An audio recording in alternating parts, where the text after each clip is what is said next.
El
reino místico de la muerte. Es un tema que es fascinante. Usted sabe que yo soy un científico y cuando se discute sobre este problema de la muerte, entonces uno se cuestiona sobre qué es la muerte. Y la única definición que usted puede encontrar para la muerte es una definición negativa. La muerte es lo opuesto de la vida. ¿Y qué es la vida? La vida es algo que no está muerto. Eso es todo.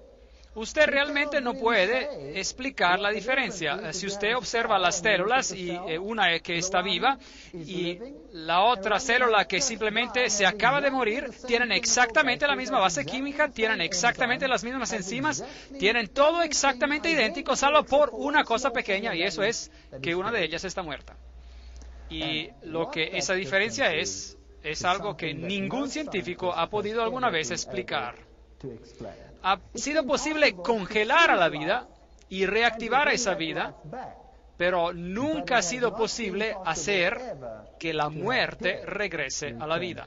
Porque cuando la vida se ha ido, todo se acabó. Leemos de la Reina Valera Antigua: y formó pues Jehová Dios al hombre del polvo de la tierra, y alentó en su nariz soplo de vida, y recibió el hombre una alma viviente. Génesis 2, 7. ¿Es esto lo que dice allí? No, no dice eso. Dice, y fue el hombre en alma viviente. Así que, en otras palabras, si miramos a este texto, vemos que tiene dos componentes. Había polvo de la tierra, esa es la materia, la sustancia material, la cual en sí misma no tiene vida. Y entonces él respiró, alentó en su nariz el soplo de vida. Él le dio vida. Él le dio aquello que hizo de lo que no era vivo, vivo. Y después se lo llama un alma viviente. En otras palabras, la combinación del polvo de la tierra más el soplo de vida es igual a un alma viviente. Esa es la fórmula para la vida. Ahora, ¿este soplo de vida representa acaso una entidad viviente por sí misma? ¿Es esto algo que existe en otro mundo, que flota vagando y es una entidad viviente que tiene inteligencia y capacidad de pensar? ¿O es meramente ese soplo, en hebreo ruaj, el fuego, el metabolismo, ese algo que lo hace a uno un ser viviente? Esta es una pregunta muy importante. Ahora, la Biblia dice que uno no recibe un alma viviente, sino que cuando esta combinación ocurre, usted se convierte en alma viviente.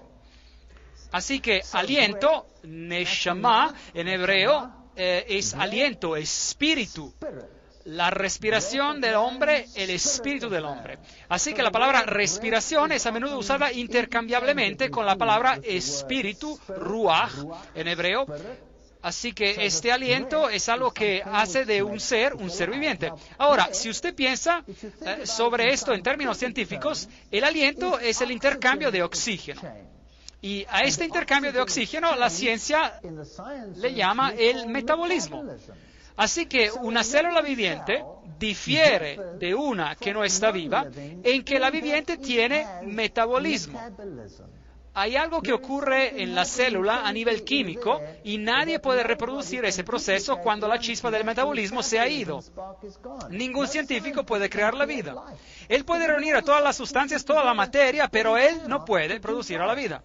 Así que ese aliento, esa chispa del metabolismo, es algo que viene de Dios. Cada ser que respira, eso es exactamente lo que significa el término espíritu. En la concordancia inglesa de Strong, la palabra hebrea 07307, ruach, es una palabra que se traduce como espíritu, viento, respiración, mente, ímpetu, aire, enojo, fresco. Eso es que te hace ser vivo. Eso es metabolismo, este ruach, este espíritu, esta respiración, este viento.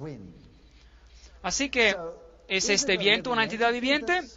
¿O es más bien el individuo que se constituye como tal cuando él es combinado con el polvo y este ruach, y así él se vuelve un ser viviente? Bien, la fórmula dice, él se vuelve en alma viviente, en un nefesh en hebreo, que significa alma, vida, persona, mente, criatura, cuerpo de sujeto, usted se vuelve en usted mismo. Esto es lo que significa. Ahí tenemos las definiciones directamente de la concordancia de las palabras hebreas. Así que cuando usted está en vida, usted es una nefesh viviente. Usted es nefesh. Usted es un alma viviente. Usted es esa entidad. Usted no está hecho de dos entidades. Usted es una entidad. Y mandó Jehová Dios al hombre, diciendo, de todo árbol del huerto podrás comer, mas del árbol de la ciencia del bien y del mal no comerás. Porque el día de que comieres, ciertamente morirás. Génesis 2, 16, 17. Ahora, ¿qué significa eso? Querrá decir el texto que en el día que comiera de la fruta, usted será separado de sí mismo e irá y vivirá eternamente en una nube en forma de su espíritu. ¿O significa que los dos se separarán? El nefesh se desintegrará de nuevo en la materia y Dios toma su ruach, su vida, su espíritu que Él le dio, lo que le dio vida, Él lo retira y regresa a Él. ¿Y qué queda entonces? Polvo. Eso es todo. Así es eso. Eso es todo. Y es muy importante que nosotros entendamos este asunto, y esto es lo que la Biblia realmente dice. Pero el diablo dijo algo diferente. La mentira del diablo. No moriréis. Génesis 3:4. Entonces, Dios dice, ciertamente morirás. Y morirás, morir significa no vivir. ¿Es correcto o incorrecto? Correcto. Pero el diablo dice, no, usted ciertamente no morirá. Lo que realmente quiere decir es que usted seguirá viviendo. Ahora, dígame, en el mundo hoy en día, ¿qué se cree? ¿Qué usted cree? ¿Se cree que usted morirá o que usted vivirá para siempre? Si usted ha sido malo, usted va a un lugar caliente, pero si usted ha sido bueno, usted va a un buen lugar. ¿No es acaso esto lo que el mundo cree? Así que, en otras palabras, el asunto no está tan mal, porque lo que ocurre es que uno se deshace de este cuerpo, pero yo continúo viviendo. ¿Cuál es la gran diferencia? ¿Cuál es la gran diferencia? De todos modos, yo viviré eternamente. Pero Dios dijo que morirás, y el diablo dijo, no moriréis. Así que uno de ellos está mintiendo y uno de ellos está diciendo la verdad. Romanos 6:23 dice, la paga del pecado es muerte. Muerte. Y Génesis 3:5 dice, mas sabe Dios que el día que comieres de él serán abiertos vuestros ojos y seréis como dioses, una mejoría. Así que el diablo promete que cuando usted muera, o cuando usted come de la fruta, usted no morirá, sino que usted tendrá la vida eterna y usted se convertirá en más grande y más bueno y mayor y será como Dios. Esto es algo llamativo. Y hay muchas religiones que creen en exactamente eso. Si usted, por ejemplo, toma el hinduismo, entonces usted no se muere. Usted simplemente sigue en el mundo de los espíritus y usted regresa de nuevo y usted mejora continuamente y continuamente una y otra vez. Y usted se limpia del karma de su pasado y por fin usted alcanza un estado de divinidad y usted se transforma en un Dios viviente. Y usted puede ser adorado en esta tierra. Ellos les rinde culto todo el tiempo. ¿No es así? La enseñanza de ellos, usted se vierte en más grande y bueno y mejor. Entonces mi pregunta es, si esto fuera cierto, ¿por qué es que las condiciones de vida están volviéndose cada vez peor si todos ellos se libran de su karma y de todos estos millones de años y están mejorando más y más y más? Entonces ellos parecen no estar logrando mucho al respecto, ¿verdad? Yo no creo que están logrando mucho para nada. Así que sus ojos se abrirán y seréis como dioses, sabiendo lo bueno y lo malo. Génesis 3:5. Así que el diablo dijo algo y hoy en día todo el mundo cree en esa mentira en vez de creer en lo que Dios dice. Vosotros sois de vuestro padre el diablo, y los deseos de vuestro padre queréis hacer. Él ha sido homicida desde el principio y no ha permanecido en la verdad, porque no hay verdad en él. Cuando habla mentira, de suyo habla, pues es mentiroso y padre de mentira. Juan 8:44. Bien, la Biblia no escatima las palabras acerca de quién de los dos habló la verdad allí en el Edén. Dios dijo, morirás. Y lo que eso significa es que si la vida, la entidad viviente, consistía del polvo y de la tierra y el espíritu del ruaj, de la respiración, de la chispa de vida, del proceso metabólico, Dios lo retira, entonces usted deja de existir. Usted se muere, usted se vierte en solo polvo. Pero el diablo dice, no, usted continuará viviendo, usted nunca morirá. De hecho, usted será como Dios. Yo soy el Dios de Abraham, el Dios de Isaac, el Dios de Jacob. Dios no es un Dios de muertos, sino de vivos. Mateo 22:32. Leamos otro verso. Marcos 12:27. Él no es Dios de muertos, mas Dios de vivos. Así que vosotros mucho erráis. Porque Dios no es Dios de muertos, leemos en Lucas 20:38, sino de vivos, pues para Él todos viven. Ahora, esto es fascinante. Así que Dios dice que Él es el Dios de los vivientes. Ahora, Él incluso menciona algunos nombres. Abraham, Isaac y Jacob. ¿Están ellos ahora vivos o muertos? Ellos están muertos. Ellos han muerto. Pero Dios los considera como si estuvieran vivos. ¿Significa eso acaso que ellos ahora están en vida como entidades espirituales o significa que en Cristo ellos están vivos? En Cristo hay vida eterna para ellos. Pero la pregunta que surge es, ¿cuándo les será dada esa vida eterna? Y la respuesta que se nos da repetidamente en la Biblia es a la resurrección. La Biblia enseña la muerte, pero si usted está en Cristo, usted tiene la resurrección a la vida eterna. Los otros sistemas enseñan que cuando usted muere, usted recibe la vida instantáneamente y usted continúa como un espíritu. Y usted vive eternamente como un espíritu. Pero entonces algunos enseñan que cuando usted resucita, que el espíritu tiene que regresar al cuerpo, así que tiene que bajar y luego él tiene que levantarse otra vez como un cuerpo. Entonces, ¿cómo vivirán ellos en el futuro? Como un cuerpo nuevamente y mientras tanto viven como un espíritu, pero ellos nunca mueren. Esto no es consistente con la enseñanza bíblica. Pero el punto importante es que Dios no considera a aquellos que han muerto en Cristo como si estuvieran muertos. Él los considera como si estuvieran vivos, porque en Él ellos tienen vida.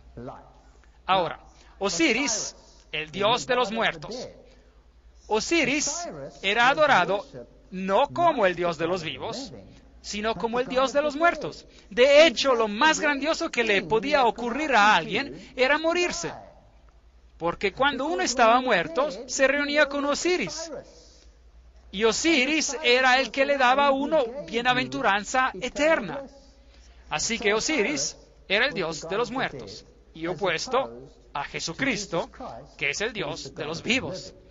A Tutmosis III se le atribuye el libro La Guía al Mundo de las Tinieblas, el Amduat, y él fue él que escribió el sistema sobre el cual está basada la fe gnóstica. Todo el culto a Osiris, del cual hablamos anoche, está basado en parte sobre el dios de los muertos. Así que usted tenía dos dioses en los tiempos antiguos. Jehová, el Dios de los vivos, Jesucristo, que significa Jehová el Salvador, y Él es el Dios de los vivos. Y usted solo puede tener vida en Cristo, porque solo en Cristo y en nadie más hay vida. Pero Osiris era el Dios de los muertos. Así que el Dios de los muertos realmente era un Dios que se concentraba en la muerte en lugar de la vida. Y la veneración de los muertos era un sistema atribuido a Osiris. Así que en este sistema religioso usted tenía varias deidades y Osiris era el que lo pesaba a uno en las balanzas para ver si una persona se hallaba falta. Y él también es el que es juez. Ahora, en el sistema bíblico, ¿quién es el que es el juez? Todo juicio fue dado ¿a quién? Se le dio a Jesús. Jesús es el juez. Él es el Dios de los vivos. Así que Jesús dice, si usted está en mí, usted no tiene nada que temer. Yo soy el juez, yo soy el abogado, todo está centrado en mí. Osiris es el que pesa sus obras y ve si es que sus obras son buenas obras y sobrepasan sus obras malas. Y si sus obras buenas sobrepasan a sus malas obras, entonces usted va a un buen lugar. Y si sus obras malas pesaran más que sus obras buenas, entonces es que usted iría al lugar malo. Así que la enseñanza de un lugar malo en el más allá y de un lugar bueno en el más allá está basada en el culto de Osiris. Y tenemos que comparar los dos muy, muy cuidadosamente. Así se enseñaba que Anubis, por ejemplo, este dios con cabeza parecida a la de un perro, es otra forma de Osiris, el dios de los muertos. Y cuando usted moría, él era quien lo tomaba y lo llevaba a través de los procesos que ocurrían al otro lado. Así que cuando el faraón moría, su clan entero era muerto, todo su personal tenía que morir con él, y ellos probablemente morían bastante alegres porque se irían al más allá y le servirían en un puesto mucho más exaltado que el que habían tenido anteriormente. Así que ellos no tenían miedo. Nosotros tenemos religiones hoy en día donde se preparan a las personas para hacer todo tipo de cosas para entrar en este estado de dicha eterna. Incluso dinamitarse a sí mismos para conseguir este estado sublime de dicha. Ellos no tienen conocimiento de las enseñanzas de las Escrituras con respecto a esto, o si no, ellos nunca harían una cosa tan absurda. Así que después de la muerte, les era enseñado que la vida continuaba de la misma manera que la vida anterior, pero sin las cargas. Y uno continuaba felizmente en esa vida futura, pero la veneración y la consulta de los muertos son prohibidas en las Escrituras. Deuteronomio 18, 10, 12 nos dice, no sea hallado en ti quien haga pasar su hijo o su hija por el fuego. Dígame, ¿hay religiones hoy en día que caminan en el fuego? ¿Sí o no? Absolutamente sí. Simplemente vaya al Oriente. ¿Y qué hay con respecto de nuestras religiones en nuestro mundo, en nuestra sociedad occidental? ¿Sabían ustedes que en el proceso de capacitación de las grandes industrias de hoy en día, el pasar sobre el fuego es muy común? Como hay entrenadores mentales de la nueva era que lo entrenan a uno para tomar posiciones de autoridad dentro del mundo de los negocios y ellos lo llevan a caminar sobre fuego repetidamente y así usted supera estos miedos. Esto es algo que Dios prohíbe. sigue el texto. Ni quien practica adivinación, ni agorero, ni sortílego, ni hechicero.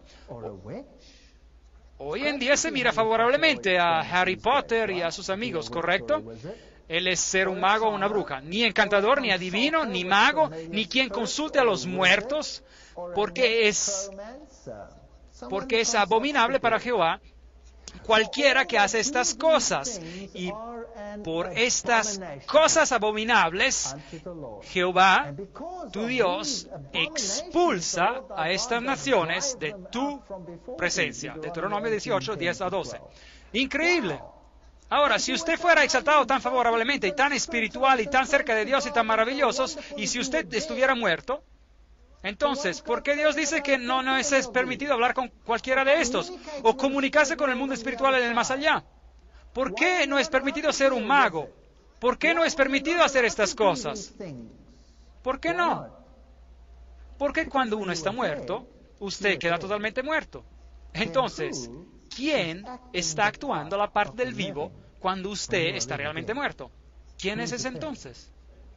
Debe de ser Satanás, el engañador, y las fuerzas demoníacas. Así que cuando usted llama los nombres de estos muertos, usted no está llamando a los espíritus de sus difuntos. Usted realmente está llamando a los espíritus de demonios. Y ellos no tienen ningún problema para personificar a aquellos que vivieron antes de nosotros. Cualquiera que entrara en contacto con una persona muerta o con una tumba era considerada inmunda y no podía tomar parte en el culto del templo. Ahora, eso no significa que si alguien en su familia se moría, que usted no podía enterrarlo, porque ellos enterraban a sus muertos. Ellos enterraron a Abraham, ellos enterraron a Isaac, ellos enterraron a Jacob, ellos llevaron los huesos de José con ellos de regreso a la tierra prometida. Así que no tiene nada que ver con enterrar a sus muertos o algo así, o de rendir los últimos homenajes a alguien que ha fallecido, o para mostrar el pesar con aquellos que están llorando. Esto tiene que ver con la veneración, tiene que ver con la adoración. Así que Dios separó los sistemas de culto que involucraban a los muertos, los alejó tanto como el este está alejado del oeste, tanto así Él separó a estos sistemas de su sistema de culto. No debería de haber absolutamente ninguna duda acerca de cuál veneración de los muertos. En absoluto, los dos tenían que estar totalmente separados. Así que Dios dijo, nadie entrará en mi templo a rendir culto de adoración sobre los cuerpos muertos. Eso no significa que usted no puede enterrar a alguien que ha muerto. Yo no estoy hablando sobre esto. Se está hablando sobre la adoración. Quien quiera que toque a alguien muerto a espada en el campo, o un cuerpo muerto, o los huesos de un hombre, o una tumba, será inmundo por 7 días. Números 19, 16. Así que usted no debería entrar en contacto con las tumbas.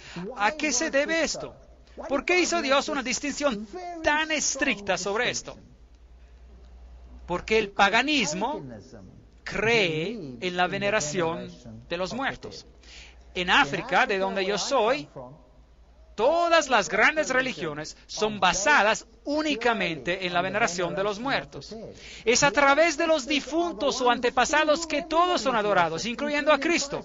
El catolicismo caza como un guante a la mano con ese tipo de adoración, porque el catolicismo enseña la veneración de los muertos, la veneración de los santos, un santo con este nombre, un santo con otro nombre, y el otro santo, y quien quiera de estos santos. Y usted llega a Dios a través del santo. Ahora, en el sistema africano, usted llega a Dios a través de sus antepasados. En la India, en la cultura hindú, usted hace exactamente la misma cosa. Esto está basado en el paganismo. Eso es todo lo que ellos conocen. Por eso que Dios hizo una distinción muy clara y dijo, escuchen, no hay ninguna veneración de los muertos. De hecho, yo quiero que usted no tenga nada que ver con esto. Usted no puede entrar en contacto con estas entidades de los muertos y presumir que ellos actúen en su beneficio, porque ellos están muertos, y muerto está totalmente muerto. Jehová dijo a Moisés, habla a los sacerdotes hijos de Aarón y diles que no se contaminen por un muerto en sus pueblos. Levíticos 21:1. Distinciones muy claras, pero el mundo hoy no cree en la muerte de los muertos.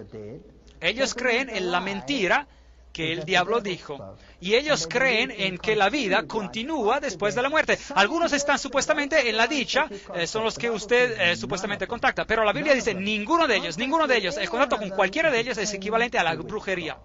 Es equivalente a brujería. Ahora, démosle una mirada a las catedrales del mundo hoy en día.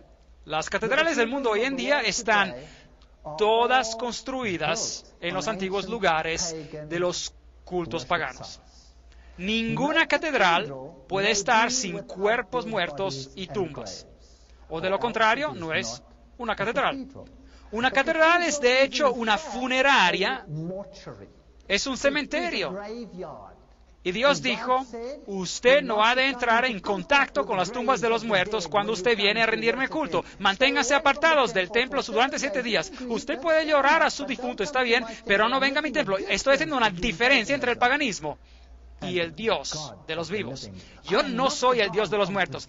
Yo soy el Dios de los vivos. Manténganse separados de estas prácticas. Yo soy tu Dios. Adórenme a mí. No me rindan culto a través de los huesos de hombres muertos. Bien, las catedrales no solo son los antiguos lugares de los cultos paganos, todas las grandes catedrales antiguas, la Catedral de Notre Dame en París, la de Saint Paul en Londres, todas esas catedrales han sido construidas sobre lugares donde se celebran los antiguos cultos paganos. Y ellas fueron todas construidas exactamente de la misma manera como se lo hacía en el sistema druídico. Se solía tener un conducto de piedras con pilares gigantes que conducían a un círculo central, en donde se encontraba una piedra central, que es el círculo con un punto en el medio, el antiguo símbolo sexual pagano, de unificación entre las dos deidades, el varón y la hembra, y la propagación de vida a través del rito de fertilidad. Es bastante extraño. Ahora, las antiguas catedrales son construidas exactamente de la misma manera. Estos pilares que usted puede ver, o sea, los pilares gigantes en las catedrales de hoy representan a estas piedras antiguas. Y en las catedrales antiguas del pasado, usted tenía siempre por detrás un jardín redondo con una piedra en el centro, como en el sistema druídico. Y muchas de las catedrales de hoy en día todavía lo tienen. Así que mientras usted mira hacia lo largo del pasillo, usted ingresaba al círculo al final del pasillo. Estos grandes pilares a cada lado representan el canal del sol y ellos están también construidos de esa manera.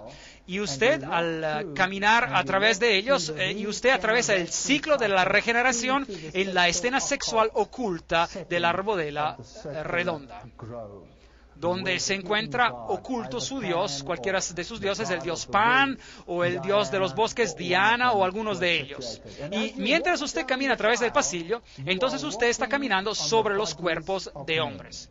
Y esto es necromancia. Este es el antiguo sistema druídico.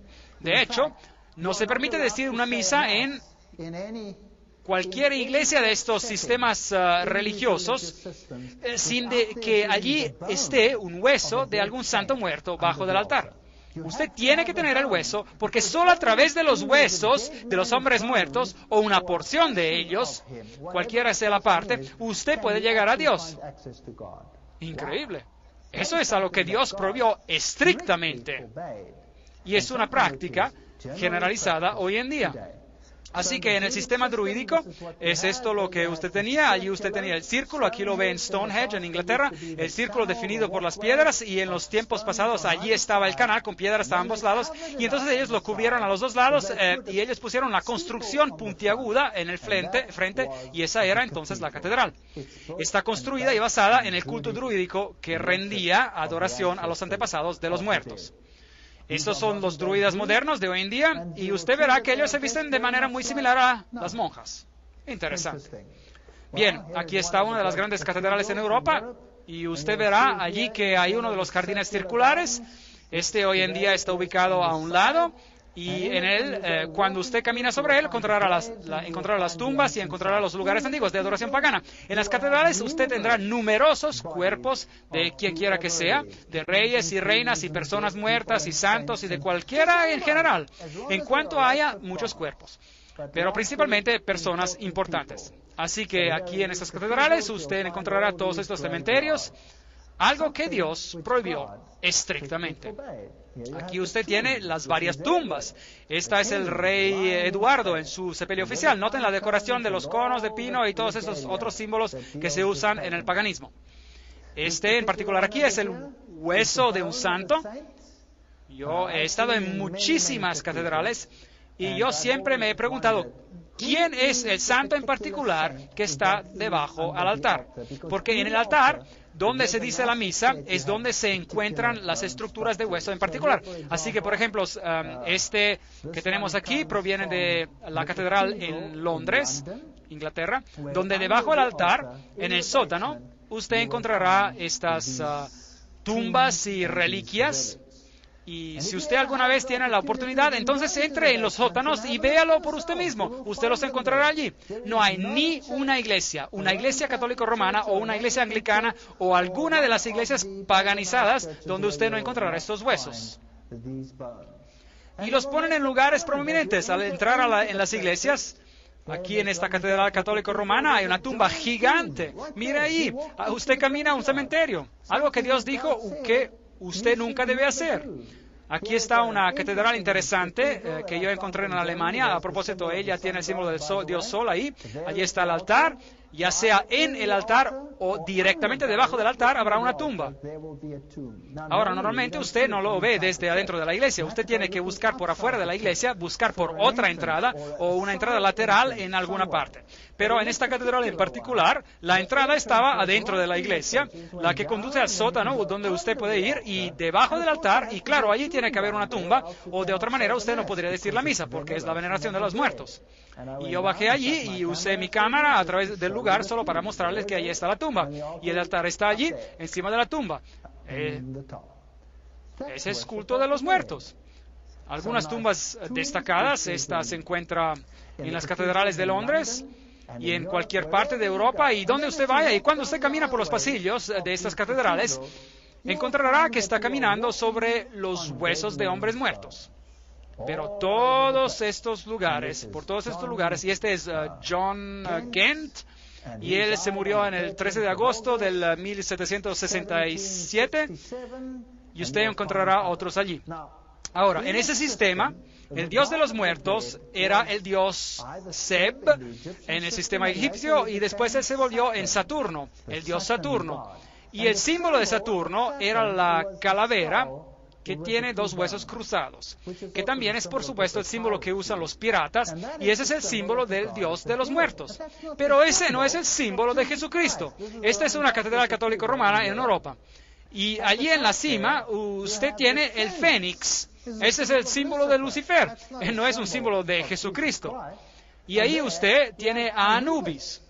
Ellos no lo esconden, ni siquiera. Anubis, el dios de los muertos, el dios de los egipcios muertos. Así que elija usted, ¿estamos sirviendo al Dios de los muertos o estamos sirviendo al Dios de los vivos? Solo podemos servir a uno o al otro. Ahora, ¿qué hay sobre el catolicismo en general? El Papa entre nosotros. La beatificación del padre José Gerard. Este es un ejemplo moderno de hoy en día de cómo un ser humano se beatifica, declarado ser santo, y usted se sorprenderá de quién se declara ser un santo. Cualquiera que hace algo por Roma se le declara para ser un santo. Ellos están actualmente discutiendo la beatificación de Conrad Ardinal. Increíble. Pronto usted podrá también honrarle a él. Bien, de cualquier manera, de nuevo aquí está el símbolo del sol delante de él. Y en el catolicismo la veneración de los muertos es muy, muy prominente. Por eso las religiones paganas antiguas se asocian tan prontamente con el catolicismo. En este monasterio en particular, aquí están los huesos y los esqueletos de todos los monjes que han vivido alguna vez a lo largo de las eras del catolicismo en este monasterio en particular. Aquí, cuando usted moría, usted no era enterrado, usted era puesto al lado por un tiempo hasta que se lo limpiara, y entonces usted se volvía parte de la decoración. Y cuando usted entra en este lugar, ellos afirman que usted puede beneficiar de las obras justas de ellos, porque en sus vidas estos monjes hicieron más obras justas de las que ellos necesitaban para ir al cielo. Por lo tanto, se tiene un excedente de justicia. Es una especie de lavatorio donde usted puede tomar un poco de esa justicia para cubrir su falta de justicia. Y yo no estoy haciendo un chiste, esta es doctrina católica. Yo lo sé porque yo era un católico. Era un católico. Aquí usted lo tiene. Tome algo de esa justicia, atraviese el lugar y ore a los muertos. Aquí están todos los huesos y los cráneos parados allí en Guercapucci, en Roma. Bien, este es un artículo que dice, trayendo a los antepasados a misa, donde los sacerdotes declaran que están cansados de ser la oveja negra de la familia clerical y quieren que los rituales africanos sean incluidos en sus servicios. Bien, eso es lo que está pasando alrededor de todo el mundo y en África en particular. Y las antiguas formas ancestrales de adoración están bien en vida y regresando a ser practicadas así como lo eran en el principio. Así que usted puede orar a estos santos, usted puede pedirles a ellos que hagan meditación para usted y también puede pedir prestado del excedente de justicia de ellos para completar la suya. Y Jesucristo, que es el único mediador y salvador del hombre, está siendo marginalizado. Usted nunca habla directamente con él. Usted tiene que tener una alianza especial por medio de los huesos de todos estos hombres muertos para poder llegar a él. Ahora, cuando usted va al Islam, es exactamente la misma religión. El Islam es también la veneración de los muertos. Y es exactamente igual que el catolicismo en ese sentido. Y es por eso que detrás de las escenas no hay ningún problema entre las religiones. Esta es la famosa mezquita Hayat en Siria, la mezquita más antigua. Y a propósito, esta es la mezquita que el Papa escogió para pedir su disculpa por todos los hechos que pasaron en el pasado en el nombre de la religión. Y yo estuve enfrente de esta mezquita y yo quedé asombrado al ver lo que hacían allí. Aquí usted puede ver a los musulmanes que oran frente a este sepulcro en particular. Este es un sepulcro fascinante, porque en ese sepulcro en particular, en la mezquita de Hayat, yace el cuerpo de un personaje interesante. Y de hecho, no es el cuerpo entero, sino simplemente es la cabeza de esa persona en particular que está en alguna parte de allí enterrada bajo uno de estos pilares. Y eso es lo que hace que esta mezquita sea un lugar de adoración. ¿Alguien sabe de quién es la cabeza que está en esta mezquita? Juan el Bautista. Ahora, usted podría asombrarse al oír de que Juan el Bautista, que es venerado por los cristianos, tendría que estar aquí en esta mezquita y venerado por los musulmanes, y ellos creen que encuentran una gracia especial que proviene de la cabeza de Juan el Bautista. Bien, el Papa estuvo aquí y por supuesto también le rindió el homenaje especial a este cráneo en particular que está allí, y yo no sé si esa es realmente la cabeza de Juan el Bautista. Afortunadamente, la Iglesia Católica Romana no está totalmente desprovista de este privilegio, porque ellos tienen el brazo de Juan el Bautista en una de sus catedrales en Estambul, Turquía. Así que entre ellos dos quizás puedan completar el resto de las partes que le faltan. Yo no sé. Pero ¿no es eso triste? Que se tenga este ritual de orar a los muertos. Pues polvo eres, y al polvo volverás. Génesis 3:19. En Adán todos mueren.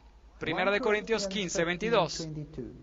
Así que toda la humanidad que estaba en Adán está sujeta a la muerte. Este es el hecho. Y la muerte es ausencia de vida. Uno está muerto. Formó pues Jehová al hombre del polvo de la tierra y alentó en su nariz soplo de vida y fue el hombre en alma viviente. Génesis 2:7, Reina Valera Antigua. Y el polvo se torna a la tierra como él era, y el espíritu se vuelve a Dios que lo dio. Regresa a Dios, y no es la entidad que se regresa, es el ruaj, la respiración, el principio de la vida que vuelve a Dios, y entonces uno deja de vivir. El texto lo encontramos en Eclesiastés 12:7. Leemos ahora en Job 27:3 de la Nueva Versión Internacional, y dice que mientras haya vida en mí y aliento divino en mi nariz. En inglés la frase aliento divino se tradujo como el Espíritu de Dios. Este es el paralelismo hebreo que iguala la respiración y el Espíritu como uno. En otras palabras, Él está diciendo, esta es la situación y esta es la situación, repitiendo el concepto en otras palabras. El paralelismo hebreo, como nosotros también hemos visto en la concordancia, identifica este elemento dador de vida, el espíritu, con la respiración, con el elemento dador de vida por parte de Dios. Mientras haya vida en mí. Ese es el principio que da la vida. El hecho de que yo respiro significa que yo estoy vivo. Y el aliento divino en mi nariz, o el espíritu divino en inglés, este aliento que está en mi nariz, y es por eso que yo estoy vivo. Y si Dios quitara este aliento fuera de mí, este elemento dador de vida, ¿qué me sucedería? Es la muerte. Yo muero. Escuchen esto. Ezequiel 18:4 dice, el alma, el nefesh en hebreo, el alma que peque, esa morirá. Así que las personas dicen, bueno, yo muero, pero mi alma permanece viva. No. El alma es la entidad que está viva. Y esa es el cuerpo más el ruaj, más el espíritu. Y cuando yo muero en el pecado, yo muero. El alma, el nefesh, la entidad viviente, muere, deja de existir. Así que el alma no es una entidad separada que va y se sienta en la nube de la dicha y toca el arpa. Y yo siempre pensé que eso iba a ser terriblemente aburrido, que un día cuando uno se muere se sienta sobre una nube y toca el arpa. Y cuando yo estuve durante algún tiempo completamente fuera de la iglesia y pasé por un periodo de ateísmo y luego volví a la iglesia nuevamente, estos asuntos en aquel entonces siempre me fascinaron. En la versión King James de la Biblia en inglés se usa la palabra alma 1600 veces, pero ni una sola vez se usa el término el alma inmortal. No existe, no hay ninguna cosa tal. Solo Dios es inmortal. La Biblia declara que la muerte es un sueño unas 53 veces. Claro que usted está dormido cuando usted ha muerto en Cristo, porque Cristo es el Dios de los vivos.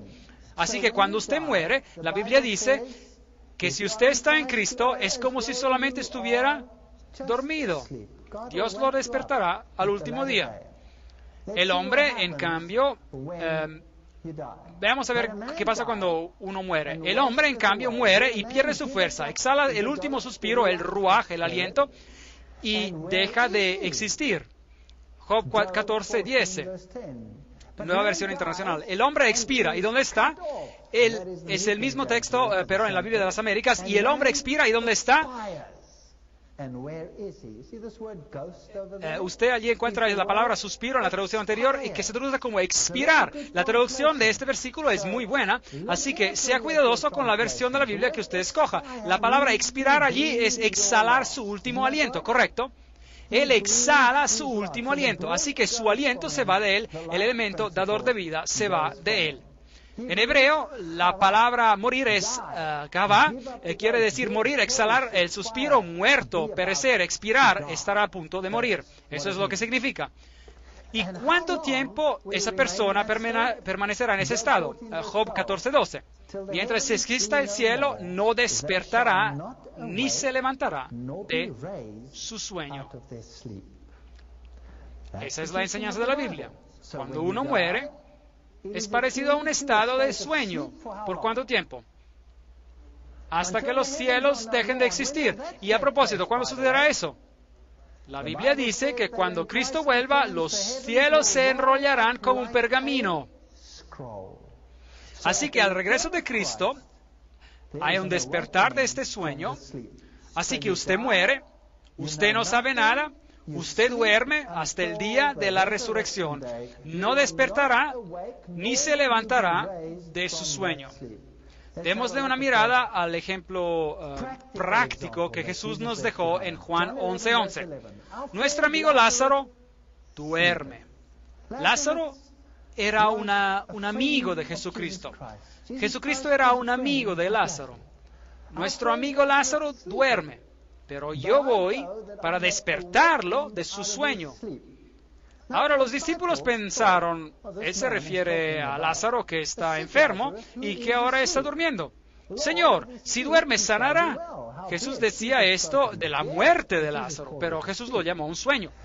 Pero ellos pensaron que hablaba del reposar del sueño. Entonces Jesús les dijo claramente, Lázaro ha muerto. Ven, Lázaro está muerto. Para Cristo, ¿qué es? Lázaro, ¿qué es? Está dormido, porque Cristo es el Dios de los vivos, no es el Dios de los muertos. Así que allí él se encontraba dormido. ¿Y qué hay con respecto a Abraham? Para Cristo, ¿cómo está Abraham? Durmiendo. Así que de eso se trata. Así que Lázaro estaba muerto, pero para Cristo estaba solo dormido. Dios no se olvida de los muertos, ellos están en Cristo. Él los tiene en su disco duro, por así decir. Él tiene el registro completo de tu persona como usted era, y cuando Él dice restaurar, perfecto, usted estará exactamente como usted era. Y aún mejor. Jesús, Señor, si hubieras estado aquí, mi hermano no habría muerto. Juan 11:21. Así que ahora, cuando Jesús viene a Lázaro, Él es confrontado por María, que le dice, si tú hubieras estado aquí, él no hubiera muerto. Tu hermano resucitará. Juan 11:23.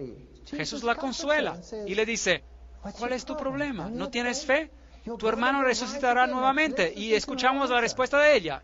Ella dice, Juan 11:24, yo sé que Él está en los cielos ahora y un día vendrá otra vez y regresará a su cuerpo en la resurrección. ¿Es esto lo que dice allí? No, dice, yo sé que resucitará en la resurrección en el día final. Así que, ¿cuál es la enseñanza bíblica con respecto a la muerte? Lo que la Biblia enseña acerca de la muerte es que cuando usted muere, está en un estado de sueño, de total inconsciencia, pero Cristo le resucitará en el día postrero. Y para demostrar que Cristo tiene el poder sobre la muerte, Él resucitó a Lázaro de entre los muertos. Señor, hiede ya porque lleva 4 días. Juan 11:39. Pero Jesús le dice, Lázaro, ven fuera. Y Lázaro salió y dijo, Señor, ¿por qué me llamaste? Yo la estaba pasando muy bien en el cielo.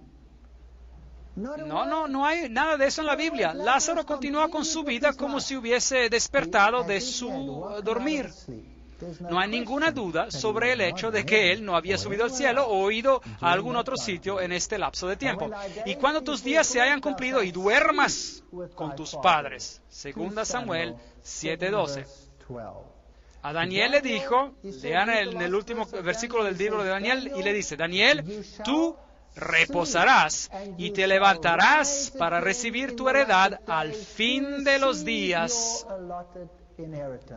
Daniel 12:13. Todos ellos están durmiendo en Cristo. ¿Hay una existencia consciente después de la muerte? Nosotros tenemos que contestar esta pregunta, es muy importante. Y en Salmo 146:4 dice, pues sale su aliento, este es el ruaj, este elemento dador de vida, este Espíritu de Dios retorna a Dios y vuelve a la tierra, y en ese mismo día perecen sus pensamientos. Así que cuando usted muere, los pensamientos ya no siguen. No hay ningún pensamiento cognitivo, porque los que viven saben que han de morir, pero los muertos nada saben, ni tienen más recompensa. Su memoria cae en el olvido, también perecen su amor, su odio y su envidia. Eclesiastes 9:5 y 6. Así que cuando se nos dice que hay una casa encantada allí, y está encantada porque el hombre que vivió allí tenía una relación ilícita y así, y entonces ellos se mataron y ahora ese lugar está encantado porque ellos se están disputando constantemente y están peleando y están envidiosos sobre las relaciones que ellos tenían anteriormente. ¿Es eso bíblico o no? Eso no es para nada bíblico. Es totalmente contrario a la Biblia, porque los que viven saben que han de morir, pero los muertos nada saben. También perecen su amor, su odio y su envidia. Así que cuando el príncipe Carlos de Inglaterra consulta al conde Mountbatten, que está muerto, ¿con quién están hablando? Él no está hablando con el conde Mountbatten, él lo pensará a lo mejor, pero la Biblia dice que el conde Mountbatten no lo puede ayudar en nada porque sus pensamientos perecieron. Él ya no está allí. No alabarán los muertos a Jehová, ni cuantos desciendan al silencio. Salmos 115:17. Así que cuando usted muere, las personas dicen, esta persona está ahora en los cielos, ante la presencia de Dios, alabando a Dios. No, No es así. Pero Salmos 115:17 dice que los muertos no alaban a Dios, ni ninguno que descienda al silencio. No hay nada allá abajo, nada. Solo absoluto silencio. En la muerte, nadie te recuerda en el sepulcro. ¿Quién te alabará? Salmo 6:5, nueva versión internacional. ¿Quién te alabará? Nadie. Usted no puede alabar a Dios después de que ha muerto. Si usted quiere alabar a Dios, tiene que alabarlo ahora, porque después no tendrá una segunda oportunidad. No hay un purgatorio donde usted pueda quemar algunos de sus pecados veniales para encontrar mejor favor con Dios. Pues lo mismo le sucede a los hijos de los hombres que a las bestias. Eclesiastes 3:19. Así que no hay diferencia de cómo un animal muere o de cómo un ser humano muere. Dice el texto que pues lo mismo le sucede a los hijos de los hombres que a las bestias. Como mueren las unas, así mueren los otros. Así que los animales y seres humanos todos mueren de la misma manera, dice el texto. Y todos tienen un mismo aliento de vida. Un mismo aliento de vida. Ahora, muchas iglesias enseñan que las personas cuando mueren van al cielo, pero los animales no, porque ellos no tienen un alma. Pero esto no es bíblico. Aquí está el texto bíblico. Y la Biblia no se puede contradecir a sí misma. Todos mueren de la misma manera. Ese animal tiene exactamente el mismo metabolismo que cualquier ser humano. Cualquier científico les puede decir eso. Yo puedo trasplantar el órgano de un animal en un ser humano y si podemos evitar el problema del rechazo por parte del cuerpo, usted probablemente sobrevivirá. Así que no hay ninguna diferencia en la manera en que un hombre vive y cómo un animal vive. La única diferencia es que un ser humano toma decisiones cognitivas en su vida y está sujeto al juicio de Dios. Y por consiguiente, puede estar en Cristo o afuera de Cristo. Así que los animales mueren de la misma manera que los seres humanos. Ellos todos tienen un mismo espíritu, ruaj, el elemento dador de vida. Y el texto continúa diciendo, así que no es más el hombre que la bestia. ¿No es eso interesante? Nosotros debemos de leer la Biblia cuidadosamente. Isaías 38:18 dice, de hecho hay una armonía hermosa a través de toda la Biblia. Isaías 38:18 dice, en la nueva versión internacional nos dice, el sepulcro nada te agradece, la muerte no te alaba. Los que descienden a la fosa nada esperan de tu fidelidad. La decisión se tiene que tomar ahora, no después. Todo lo que te venga a la mano para hacer, hazlo según tus fuerzas, porque en el Seol, es decir, en el sepulcro, a donde vas, no hay obra, ni trabajo, ni ciencia, ni sabiduría. Eclesiastes 9:10. Así que cuando usted está muerto, y si usted quiere hacer algo, hágalo ahora. Si usted quiere arreglar algo con alguien, con una persona que ha tenido algún problema, hágalo ahora, porque usted no podrá hacerlo más tarde. Usted no va a poder regresar después como espíritu o fantasma y arreglar el asunto o pelearse para siempre y después hablar de casas encantadas o lo que sea. Eso es demonología, eso es espiritismo. Imagínese cuánta confusión pudiera evitarse si las personas aceptaran la doctrina bíblica sobre la muerte. ¡Qué maravilloso alivio! Yo me sentí tan aliviado cuando supe que mi madre dormía. Y yo tengo ahora la certeza de que un día ella resucitará en Cristo. Yo tengo la certeza sobre esto. Mi madre no conoció toda la verdad, pero yo sé que Dios la juzgará según lo que ella sabía. Mi madre murió cuando yo tenía 12 años. Y yo siempre estaba angustiado cuando yo hacía cosas malas y pensaba, oh mamá, por favor, discúlpame, por favor, cierra tus ojos para que no veas esto. Ahora yo sé que mi madre está dormida. ¡Qué alivio! Que ella no tiene que preocuparse por mí, ni desesperarse, ni entrar en pánico en el más allá, viendo si hago esto o aquello bien o mal, si hago lo correcto o lo malo. Está dormida. Y un día yo tendré una buena conversación con ella, cuando el Señor la resucite de los muertos. Esa es mi esperanza. Esa es una broma bastante vieja, pero todavía es cómica. Paul Adam, 1902, en su lápida dice, deténgase mi amigo al pasar por aquí, así como usted es ahora, así también una vez yo fui. Yo como soy yo ahora, usted pronto también lo será. Así que prepárese para seguirme. Y seguirlo a usted no es de mi agrado hasta que yo no sepa a dónde es que usted fue. Bien, esa es una respuesta muy simpática.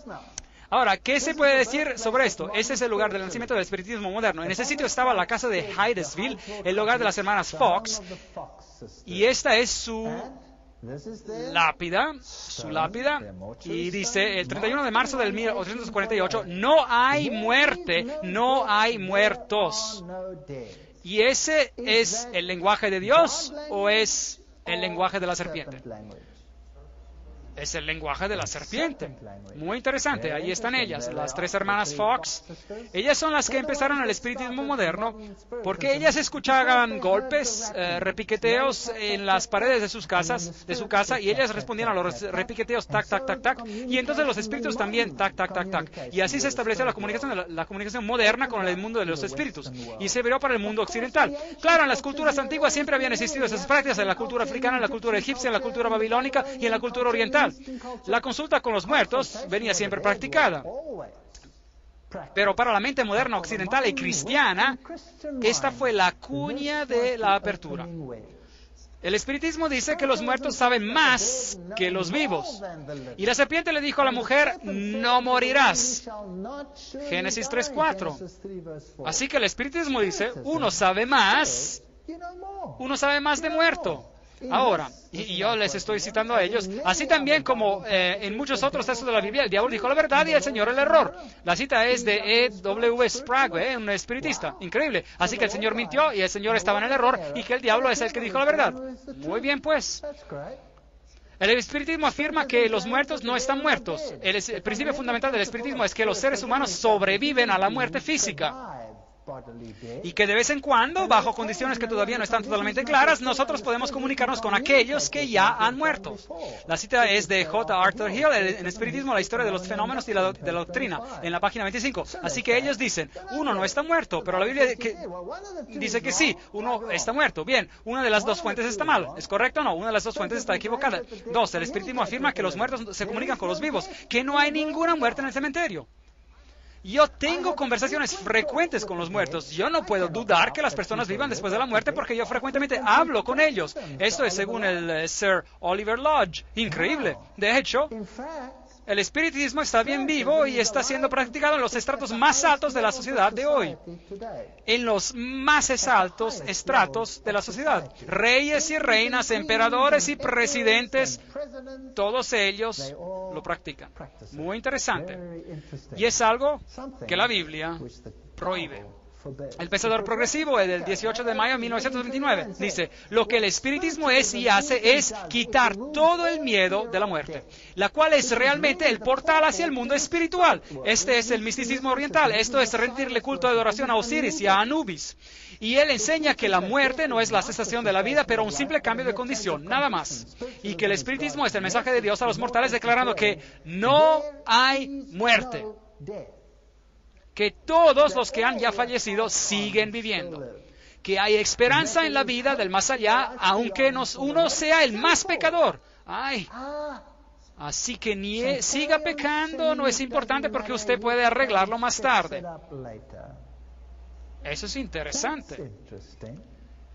Y que cada alma progresará a través de los años a alturas sublimes y gloriosas, donde Dios es amor y el amor es Dios.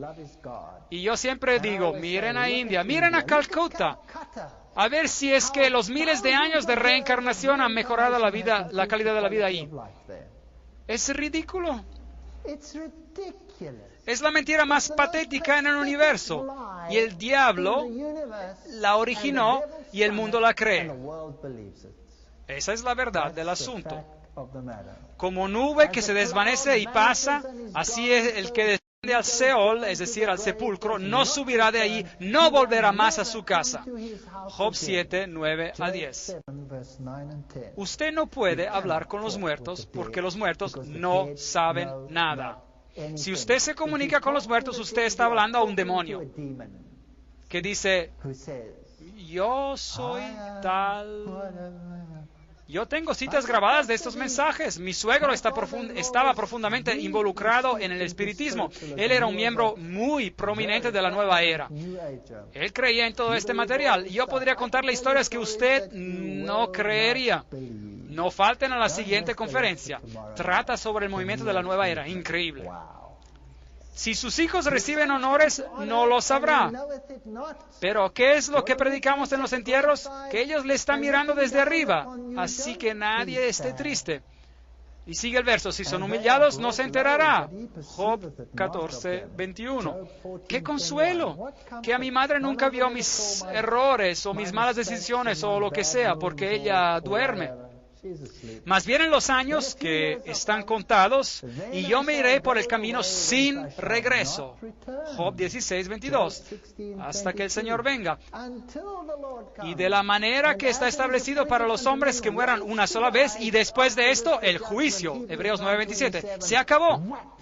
Este versículo le pone fin al concepto de la reencarnación. Adiós. O uno cree en la Biblia o uno cree en la mentira.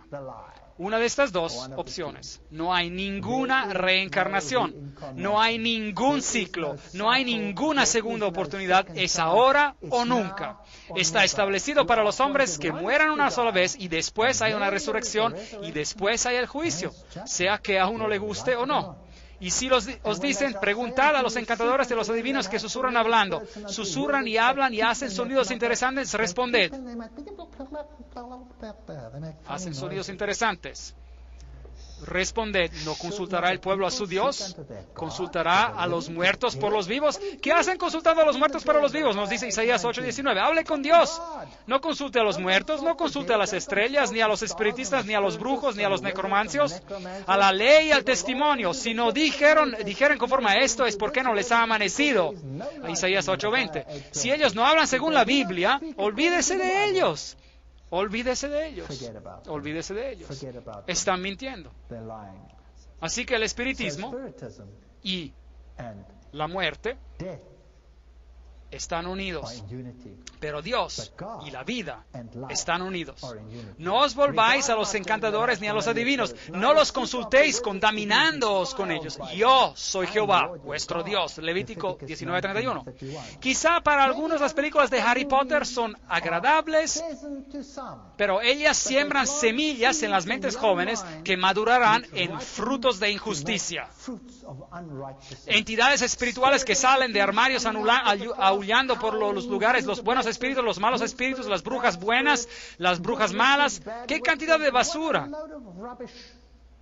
Y nuestros niños están haciendo estas cosas que ven. ¿Y dónde? Hasta en la iglesia. Increíble. La cita de Levíticos 19:31. No confiéis en los príncipes ni en el Hijo de Hombre, porque no hay en él salvación. Saldrá su espíritu, su ruaj, su vida. Se volverá en su tierra, regresa a ser el polvo. En aquel día perecerán todos sus pensamientos. Salmos 146, 3 y 4. Así que los antiguos egipcios creían en la doctrina pagana de la inmortalidad del alma y ellos la enseñaban fervorosamente en Alejandría. Ahora, usted sabe algo que es interesante, que los judíos, al igual que las personas hoy en día, pensaron que podían obtener una mejor educación a las universidades del mundo. Así que ellos se fueron a estudiar la teología de las naciones y muchos de ellos recibieron su educación en Alejandría. Los saduceos pertenecían a este grupo. Los saduceos creían que cuando usted moría, usted se iba directamente al cielo y allí usted se sentaba en el seno de Abraham. Cuán cómodo era esto. Y si usted tenía algún motivo para orar, entonces usted oraba a Abraham, que estaba muerto, para después de comunicarse con Dios. Eso es la adoración de los ancestros. Usted, pues, porque usted ora por medio de Abraham a Dios, usted usa un intermediario. Y ellos enseñaban, tal como ellos se lo aprendieron aquí en Egipto, en Alejandría, que cuando usted moría, usted o bien iba al lugar bueno o usted iría al lugar ardiente. Ese es el culto de Anubis o de Osiris. Por otro lado, los fariseos, ¿en qué creían ellos? Ellos creían en la muerte y en la resurrección. Y cuando Pablo fue traído ante el Sanedrín, porque es sorprendente ver qué aliados uno encuentra cuando se está oponiendo a Dios. Cuando se trataba de oponerse a Cristo, los fariseos y los saduceos entraron en perfecta armonía, amigos, buenos aliados. Y cuando Pablo fue confrontado después, él se encontraba en una situación difícil y así que él les lanzó el comentario y él les dijo a ellos, yo soy un fariseo, yo creo en la resurrección. Y ¡boom! ¿Se acuerdan qué pasó? Lo que aconteció, empezaron una disputa tan fuerte entre ellos que ni supieron siquiera qué hacer ya con Pablo. Interesante. Así que esto es lo que los egipcios antiguos creían. Así que la adoración ancestral ancestral, en la mayoría de los casos, es simplemente el espiritismo oriental que sirve como el exponente de la inmortalidad. Contacto con el otro mundo, página 14. Esto es la esencia del todo. También hacen grandes señales, de tal manera que incluso hace descender fuego del cielo a la tierra delante de los hombres y engaña a los moradores de la tierra por las señales que le ha sido dado hacer. Apocalipsis 13. El espiritismo va a jugar un papel muy importante en los engaños de los últimos días, y yo les mostraré diapositivas que los asombrarán en una nueva conferencia llamada Señales y Maravillas. No falte a esa. Son espíritus de demonios que hacen señales, milagros. Apocalipsis 16:14. Cuando María se aparece al mundo católico cristiano, o al mundo islámico, de hecho, como ella frecuentemente, entre comillas, se aparece, ¿quién está apareciendo? María está dormida. María duerme esperando la resurrección. ¿Quién está apareciendo entonces? Es un demonio que se disfraza como María. Y esto no es sorprendente porque el mismo Satanás se disfraza de ángel de luz, 2 Corintios 11:14. El diablo asume el papel de Cristo. Él viene como Maitreya y dice: yo soy su hermano, quien a través de muchos siglos he hecho esto y eso y aquello y lo demás. ¿Qué cantidad de cosas sin sentido son estas? Si Él es tan grandioso porque ha pasado tantos ciclos, entonces todos deberíamos ser tan grandiosos según esa doctrina, porque todos tendríamos la misma cantidad de ciclos, ¿correcto? Porque Él habría de ser mejor que los demás. Pero todos ellos están muertos, ninguno de ellos vive, porque ellos son demonios. Satanás y las apariciones de María son exactamente lo mismo. O las apariciones de Gaia, o las apariciones de Vishnu, o Shiva, o cualquiera de sus señores, o dioses. Todos ellos son uno y la misma cosa. Mateo 7, 22 y 23 nos dice: muchos me dirán en aquel día: Señor, Señor, ¿no profetizamos en tu nombre, y en tu nombre echamos fuera demonios? Y en tu nombre hicimos muchos milagros. Entonces les declararé: nunca os conocí. Apartaos de mí, hacedores de maldad. Maldad es anomia en griego, estar en contra de la ley de Dios, o sin la ley de Dios. Efesios 6:11 dice: vestíos de toda la armadura de Dios. Uno no puede creer solo en algunas cosas en la Biblia. Uno se tiene que vestir con toda la armadura para que podáis estar firmes contra las acechanzas del diablo. Si llegara aquí un espíritu apareciéndose y declarando ser Jesucristo, como sucedió en México cuando miles de personas se postraron en un estadio del fútbol donde Él se apareció y lo adoraron, ¿qué pasa? ¿Quién está apareciendo? Y si usted quiere estar firme contra estas manifestaciones extrañas, entonces nosotros debemos armarnos con la Biblia. Bien, algunas personas dicen: ¿y qué hay acerca del ladrón en la cruz? Jesús le dijo: usted estará conmigo en el paraíso. Revisemos cuidadosamente este texto. Y dijo a Jesús: acuérdate de mí cuando vengas en tu reino. Lucas 23:42. Ese día era el viernes. Y Jesús le dijo a él: de cierto te digo que hoy estarás conmigo en el paraíso. Lucas 23:43. Así que aquí supuestamente el ladrón iba a estar con Cristo en el paraíso en el día que él murió. Bien, depende de dónde usted ubique en el texto la palabra que o la coma, dependiendo de la versión española, porque esa coma o la palabra que no estaban ahí en el texto original. De hecho, el espacio entre las palabras no estaba ahí en el texto original, era todo un bloque grande. Así que, si usted mueve la coma o mueve la palabra que, también se podría leer de la siguiente manera: de cierto te digo, hoy que estarás conmigo en el paraíso. Es decir, tú estarás conmigo en el paraíso. Ahora, nosotros tenemos que hacer la pregunta: ¿Jesús estuvo, el ladrón, contigo después de tu muerte en ese día viernes? ¿Se reunió él contigo en el paraíso, sí o no? Bien. Primeramente, el ladrón no podría haber estado allí porque aún no estaba muerto, porque la Biblia dice que cuando estaba llegando el final del día y acercándose el sábado, ellos estaban diciéndose a los romanos que apresuraran el final de los crucificados porque ellos hasta ahí estaban vivos. Así que fueron y hicieron ¿qué con sus huesos? Le rompieron sus huesos, pero cuando ellos llegaron a Cristo, Él ya estaba muerto. Así que les rompieron los huesos para que no los bajaran de la cruz en el día sábado, porque habría sido un sacrilegio hacer esto en el día sabático. Eso estaría violando el sábado. Así que quebrántale los huesos y ya no pueden hacer eso. Así que primeramente el ladrón no estaba muerto al acercarse el sábado, y segundamente Jesús no estaba en el cielo. Jesús no ascendió al cielo en el día de su crucifixión. Él durmió en su sepulcro. Verifiquemos este hecho. María Magdalena va a la tumba el domingo de madrugada y Jesús le dice a ella, suéltame, porque aún no he subido a mi Padre. Juan 20:17. Por lo tanto, él no podría haber estado con el ladrón en el cielo ese día, porque él aún no había ascendido a su Padre. Pero ve a mis hermanos y diles, subo a mi Padre y vuestro Padre, a mi Dios y a vuestro Dios. Juan 20:17. Así que temprano en el primer día de la semana Jesús ascendió hacia el cielo. Él no se encontraba allí en ese día, el viernes, y esa misma tarde él regresó porque él se apareció a los discípulos. Así que en ese día él fue al Padre y el Padre aceptó su sacrificio. Así que el ladrón no estaba con Cristo en el cielo en ese día.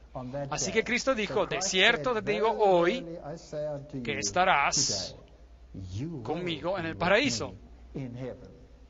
Dios no se olvida de los muertos. El hombre que muere volverá a vivir. Todos los días de mi vida esperaré hasta que llegue mi liberación. Entonces llamarás y yo te responderé. Tendrás afecto a la obra de tus manos. Job 14, 14 y 15. Así que Él morirá y Él dormirá, y Cristo desea, Él anhela estar con su pueblo. Él casi no puede esperar hasta el día de la resurrección. Así que los muertos que duermen en Cristo, en el día de la resurrección, Jesús les dirá, salid, ya estoy aquí. Y ellos se despiertan. Pero ahora Cristo ha resucitado de los muertos, primicias de los que murieron, es hecho. Así como en Adán todos mueren, también en Cristo todos serán vivificados. Cristo las primicias y luego los que son de Cristo. ¿Cuándo? En su venida, dice el texto. 1 Corintios 15, 20, 23. Ahora, la Biblia dice que había una ofrenda mecida, agitada, una ofrenda de las primicias. Ahora, cuando Cristo resucitó de entre los muertos, hubo un terremoto. O bueno, cuando murió hubo un terremoto. ¿Y qué pasó?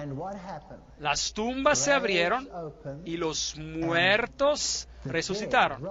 Ciertos muertos en particular resucitaron. Y esos muertos son las primicias de la resurrección y están con Cristo en el cielo.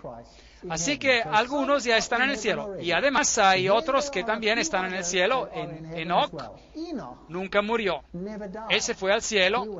Él fue trasladado al cielo. Elías, él no murió. Él fue trasladado al cielo. Y Moisés murió, pero fue resucitado porque el libro de Judas dice que hubo disputa sobre él, y Elías y Moisés y Enoc y varios otros quienes sirven como sacerdotes junto con Cristo, porque había 24 ancianos juntos y 25 en total con Cristo. Así que como esto era en el santuario terrenal, hay también ancianos que sirven en las cortes celestiales. Así que algunos están en vida. Estaré satisfecho cuando despierte a tu semejanza. Nosotros seremos transformados en la semejanza de Cristo. Salmos 17, 15. En mi carne he de ver a Dios. Lo veré por mí mismo. Mis ojos lo verán, no los de otro. Job 19, 26 y 27. Así que no es un espíritu. Yo mismo lo veré tal como soy. Maravilloso. Por lo cual os decimos esto en la palabra del Señor. Esto está en toda la palabra de Dios. Que nosotros que vivimos, que habremos quedado hasta la venida del Señor. Así que cuando el Señor venga, habrán los vivos que están en Cristo y los muertos que están durmiendo en Cristo. Que no predeceremos a los que durmieron. El Señor mismo, con voz de mando, con voz de arcángel y con trompeta de Dios, descenderá del cielo. Entonces los muertos en Cristo resucitarán primero. Primera de Tesalonicenses 4, 15 y 16. Luego nosotros, los que vivimos, así que aquí se habla de los que están en vida al final de los tiempos, los que hayamos quedado seremos arrebatados juntamente con ellos en las nubes para recibir al Señor en el aire. Las nubes son un paralelismo hebreo y trataré sobre eso más adelante en otra conferencia. Estas representan a los ángeles porque los ángeles recogen a los elegidos y ellos se encuentran con el Señor en el aire. Y así estaremos siempre con el Señor. 1 Tesalonicenses 4:17. Así que esta es la enseñanza bíblica. Cristo vuelve, los muertos en Cristo resucitarán y los vivos son trasladados y juntos, los unos no preceden a los otros, se encuentran con el Señor en el aire. Nosotros dormiremos hasta que Él venga y golpee en el pequeño sepulcro diciendo, Doctor Martín, levántese. Entonces yo me levantaré en un instante y seré feliz con Él para siempre. La Esperanza Cristiana, la página 37, eso es lo que decía Martín Lutero. No os asombréis de esto, porque llegará la hora cuando todos los que están en los sepulcros oirán a su voz y saldrán. Juan 5, 28, 29. El que tiene al Hijo, tiene la vida. El que no tiene al Hijo de Dios, no tiene la vida. Nosotros tendremos que analizar esto muy cuidadosamente. 1 de Juan 5, 12. Por tanto, al Rey de los siglos, inmortal, invisible, al único y sabio Dios, sea honor y gloria por los siglos de los siglos. Amén. 1 de Timoteo 1:17. Dios es inmortal, no nosotros. Nosotros tenemos la inmortalidad por la gracia. Os digo un misterio, no todos moriremos, pero todos seremos transformados en un momento, en un abrir y cerrar de ojos. ¿Cuándo? A la final trompeta, porque se tocará la trompeta y los muertos serán resucitados incorruptibles y nosotros seremos transformados. Pues es necesario que esto corruptible se vista de incorrupción y que este mortal se vista de inmortalidad. 1 de Corintios 15, 51, 53. Así que vemos en estos varios textos que la Biblia está en acuerdo con sí misma sobre este tema.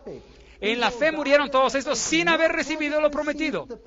Pablo hace una lista entera de grandes hombres y él dice que ellos murieron sin haber recibido las promesas, sino mirándolo de lejos, creyéndolo y saludándolo y confesando que eran extranjeros y peregrinos sobre la tierra.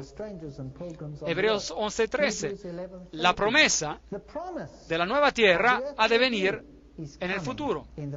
Tus muertos vivirán, sus cadáveres resucitarán. Despertad y cantad, moradores del polvo, porque tu rocío es cual rocío de hortalizas, y la tierra entregará a sus muertos. Isaías 26, 19. La doctrina bíblica está tan clara. Yo soy la resurrección y la vida. El que cree en mí, aunque esté muerto, vivirá. Juan 11, 25. Así que aquí están estas dos grandes distinciones. Ahora, ¿qué pasa con todos los textos de la Biblia donde se habla sobre el Gehenna, el fuego del infierno y todas estas cosas interesantes? ¿Y qué pasa con los malos? ¿Qué pasa con ellos? ¿Qué ocurre? Apocalipsis 6, 16, 17 dice: y decían a los montes y a las peñas, caed sobre nosotros y escondednos del rostro de aquel que está sentado sobre el trono y de la ira del Cordero, porque el gran día de su ira ha llegado, y ¿quién podrá sostenerse en pie? Así que hay un grupo, los muertos en Cristo, que resucitan. Los que están vivos a su venida son trasladados al cielo para encontrarse con el Señor en el aire. Y hay otro grupo, los malos, que se encuentran vivos a la venida de Cristo, y los malos que están muertos. Mateo 10, 28 dice: y no temáis a los que matan el cuerpo, pero el alma no puede matar. Es decir, no puede matar al nefesh, al elemento de vida. Temed más bien a aquel que pueda destruir el alma y el cuerpo en el infierno. ¿Es la doctrina del infierno? Bien, la palabra utilizada aquí es Gehenna. Gehenna. ¿Qué significa? Veamos esto. Gehenna se origina del hebreo. Primero, el infierno es el lugar del castigo futuro que se llama Gehenna o Gehenna del fuego. Esta era originalmente el valle de Hinnom, al sur de Jerusalén, donde la suciedad y los animales muertos de la ciudad eran desechados y quemados. Un símbolo apropiado de los malos y de su destrucción futura. Así que aquí ustedes tienen la explicación de la concordancia sobre esta palabra. Así que esta palabra se refiere al valle donde los cuerpos de los muertos se quemaban y se destruían. A propósito, ¿cuánto tiempo duraban esos cuerpos quemándose? ¿Hasta qué? Ya se hubiesen consumido, hasta que se hubiesen consumido. Ahora, en griego, la palabra Hades y en hebreo la palabra Sheol y que se usa a menudo como infierno, para la doctrina del infierno, se utiliza, representan al lugar de los muertos. Así que es el sepulcro. Usted desciende al abismo, usted baja hacia el Sheol, al sepulcro. Usted desciende al Hades, al sepulcro. Y se traduce también a menudo como infierno. Así que aquí uno tiene las dos posibilidades para la doctrina del infierno. Una se refiere a la palabra Gehenna, el fuego que quema, que era el símbolo de aquel valle de Hinnom, y la otra referencia es para Hades o Sheol, el sepulcro. Entonces dirá también a los de la izquierda: apartaos de mí, malditos, al fuego eterno preparado para el diablo y sus ángeles. Mateo 25, 41. Ahora, ¿qué es este fuego eterno? Estos son los símbolos que se usan para explicar la doctrina del infierno. Y esto es lo que Samuel Hopkins escribió. Es la doctrina católica, y él dijo lo siguiente: el humo de su tormenta ascenderá para siempre a la vista de los bienaventurados, ante sus ojos. Este despliegue del carácter divino y gloria estará a favor de los redimidos. Así que la doctrina católica dice que esos que se están quemando allá abajo, y el contraste entre los redimidos y el grupo de los quemados es muy grande, y esta, dice la cita, está a favor de los redimidos, y muy recreativo. Interesante. Y eso da el placer más grande a los que aman a Dios. Eso sería horroroso. Así que si yo tengo a mi hija o a mi hijo o a alguno de ellos ahí abajo, eso me daría el más grande placer mientras yo estoy sentado en el cielo y desde yo los veo quemándose. Eso es enfermizo. Y si el tormento y fuego eterno se extinguiera, entonces esto acabaría en gran medida con la felicidad y gloria de los bienaventurados. Esa es una idea muy distorsionada sobre las bendiciones y la felicidad. Es una idea enfermiza. Así que esta idea sobre la condenación eterna y dicha eterna es un concepto integral católico romano. Ezequiel 33:11 dice: diles, vivo yo, dice Jehová el Señor, que no quiero la muerte del impío.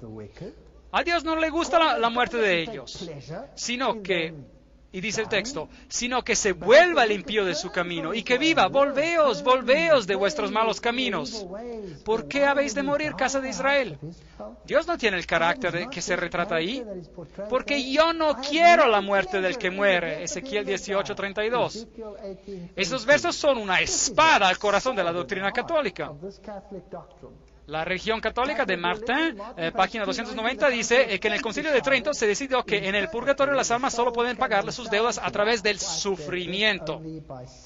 Así que aquí se enseña una especie de estación intermediaria. Usted tiene el infierno, donde está el tormento eterno, pero si usted no fuera tan malo, entonces usted podría quemar algunos de sus pecados de antemano. Pero no es así. O Dios lo perdona a uno o no lo hace. Deje el impío su camino y el hombre inicuo sus pensamientos, y vuélvase a Jehová, el cual tendrá de él misericordia, y al Dios nuestro, el cual será amplio en perdonar. Isaías 55:7. ¿Es eso correcto o no? Perdonará abundantemente. Desde el este hasta el oeste, Él quitará sus pecados. No hay ninguna estación intermediaria donde usted necesita una antorcha de fuego para quemar el resto que no se perfeccionó. Así que la doctrina del purgatorio no es bíblica tampoco. ¿Qué hay con respecto de la historia del hombre rico y Lázaro? Bien, nosotros ya la hemos explicado. Jesús les estaba hablando a los fariseos y a los saduceos. Y los saduceos enseñaban que cuando usted moría, usted se iba o directamente al cielo o directamente al infierno. Esa era una doctrina de Alejandría, que es donde ellos habían recibido su educación. Y, a propósito, ellos también, como nosotros dijimos, enseñaban que ellos se iban al seno de Abraham. Y ahora Jesús toma su historia y Él se las pregunta con una conclusión al revés. Ellos también enseñaban que si usted era grandioso y bueno y maravilloso en esta tierra, y si usted era uno de los elegidos, nacido entre la sociedad escogida, entonces usted iría directo al seno de Abraham. Bien, así que Jesús toma su doctrina y Él toma todo lo que ellos sostienen y llega a conclusiones opuestas. El hombre rico va al lugar malo. Él representa a Israel, que tenía todo este conocimiento. Y el hombre pobre, que no tenía nada más que heridas, que representaba al pecador, que esperaba por las migajas de lo poco de doctrina que pudiera caer de la mesa de Israel, y él no recibía nada. Él es el que se fue al seno de Abraham. Y entonces los que estaban allí abajo le dijeron a él: Padre Abraham, por favor, ¿podría yo enviarle a alguien un mensaje para que mis hermanos sean advertidos y no vengan acá. Ahora, ¿qué hay de malo con esa historia? Las personas hacen de esa historia una historia literal. Primero, todos los redimidos estarían en el seno de Abraham, y eso no es bíblico. Y segundo, el hombre rico está orando, pidiendo al padre Abraham de hacer algo por él, y eso es veneración a los muertos. Así que todas estas doctrinas en esta parábola apuntan directamente a la doctrina de los saduceos y acaban con ella. Esta es una historia que vuelca las conclusiones que se derivaban de la doctrina de los saduceos y les muestra el aspecto intolerante de esa historia. Que el malo es reservado para el día de la, ¿qué dice? Destrucción. Presentados serán en el día de las iras. Job 21:30, Reina Valera Antigua. En la Biblia usted debe de buscar los textos sobre el asunto y dejar que los textos bien claros aclaren los textos que no están tan claros. Irán estos al castigo eterno y los justos a la vida eterna. Mateo 25:46. Ahora la pregunta es, ¿el castigo va a continuar para siempre y para siempre? ¿O son las consecuencias del castigo que son eternas? Esta es la pregunta que nosotros debemos de contestar. La muerte y el Hades fueron lanzados al lago de fuego. Esta es la muerte segunda. Apocalipsis 20:14. Muy bien. Así que la primera muerte es cuando uno muere, literalmente cuando muere, y entonces usted puede ser resucitado para el juicio, y el lago de fuego es la segunda muerte.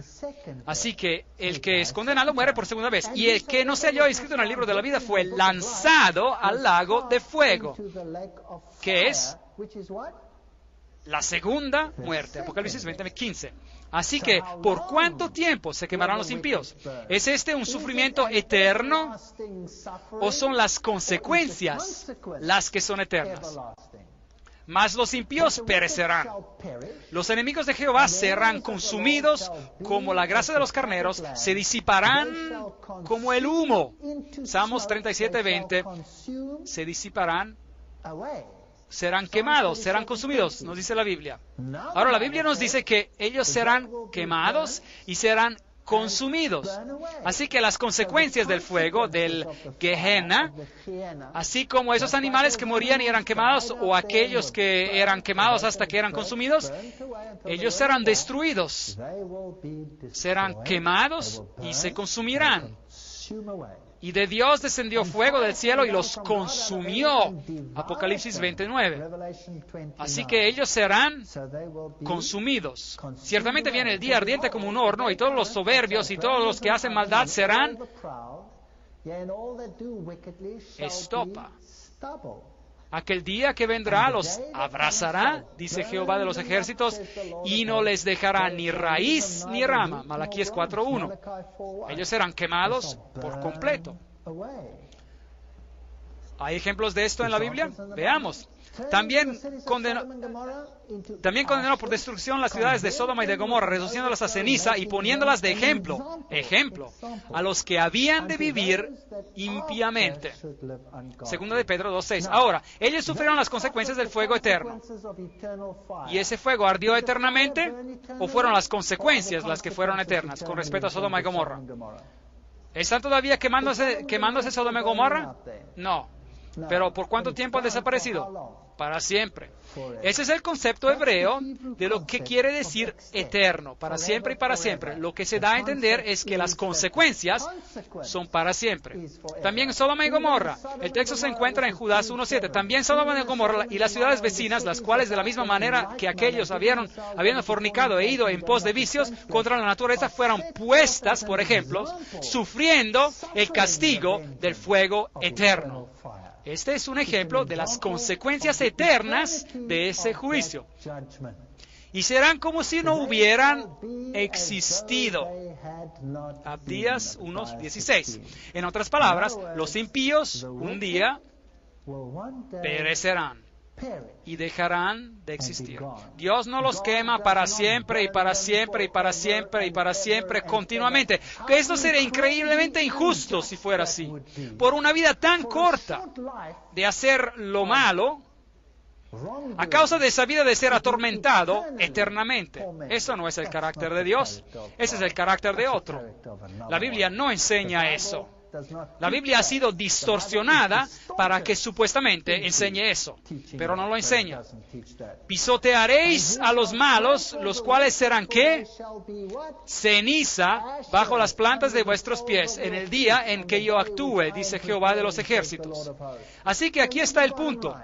Si usted tiene a Cristo, usted será resucitado en la resurrección. Y si usted está vivo, cuando Él venga, usted será trasladado junto a los justos y se encontrarán con el Señor en el aire. ¿Y por cuánto tiempo vivirán? Para siempre. En Cristo hay vida. Sin Cristo no hay ¿qué?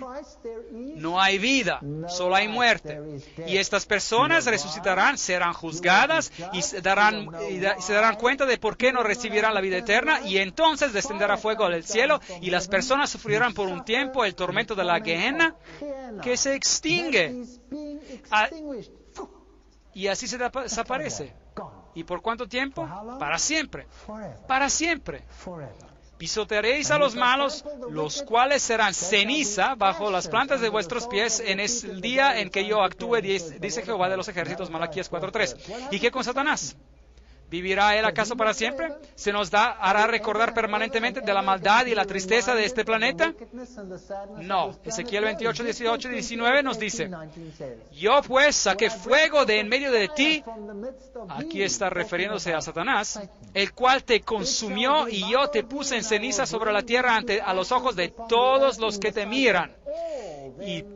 Y para siempre dejarás de ser. ¿Está hecho esto bien claro? Está tan claro, pero puede ser fácilmente distorsionado si se desea.